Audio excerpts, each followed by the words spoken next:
కృష్ణా నదిపై నిర్మించిన ప్రకాశం బ్యారేజ్ గేట్లు విరిగిపోయిన ఘటనలో బాధ్యులను కఠినంగా శిక్షించాలని ఆంధ్రప్రదేశ్ ప్రభుత్వాన్ని PCC chief YS Sharmila demand చేశారు.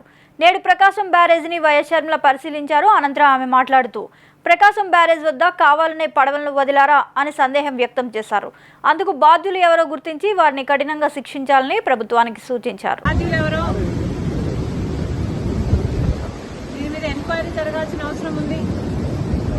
అసలు ఇలాంటివి మళ్ళీ జరగకుండా ఎందుకు కట్టడి చేయలేమో ప్రభుత్వాలు ఆలోచన చేయాలి. బికాజ్ ఇంతకు ముందు కూడా ఇలాంటిదే జరిగింది అని వింటున్నాం. ఈసారి అయితే వచ్చిన ఫోర్స్కి బీమ్స్ కూడా దెబ్బతిన్నాయి. ఇది సామాన్యమైన దెబ్బ కాదు. ఇంత హిస్టారికల్ బ్యారేజ్, ప్రకాశం బ్యారేజ్కి ఇంత పెద్ద దెబ్బ తగిలింది అంటే దీన్ని చాలా సీరియస్గా తీసుకోవాల్సిన అవసరం ఉంది. కఠినంగా శిక్షించకపోతే, పెనాల్టీ పెద్దగా లేకపోతే మళ్ళీ జరిగే అవకాశం ఉంది. కాబట్టి ఇది చాలా సీరియస్గా తీసుకోవాల్సిన అవసరం ఉంది. అంతేకాకుండా యాజ్ సూన్ యాజ్ పాసిబుల్ మరమ్మతులు కూడా చేయాల్సిన అవసరం ఉంది.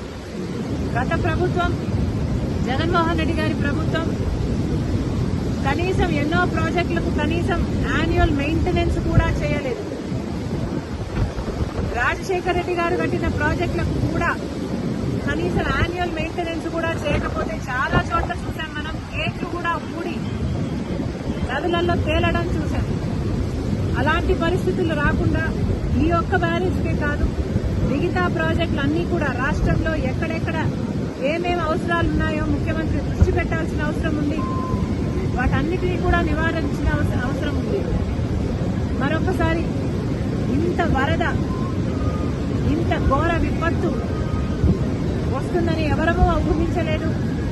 కానీ రెయినీ సీజన్ అంటేనే రెయిన్స్ వచ్చే సీజన్ కాబట్టి వీలైనంత వరకు ప్రికాషనరీగా ముందే ప్రభుత్వాలు, అధికారులు ఆలోచన చేసి డ్యామేజ్ కంట్రోల్ మోడ్లోనే రెయినీ సీజన్ మొదలు నుంచి ఉండాలని కాంగ్రెస్ పార్టీ కోరుతుంది. ఈ బ్యారేజ్కు సంబంధించి వెంటనే చర్యలు తీసుకోవాలి. ఎవరు దీనికి అకౌంటబుల్లో, ఎవరు దీనికి రెస్పాన్సిబుల్లో వెంటనే కనుక్కోవాల్సిన అవసరం ఉంది.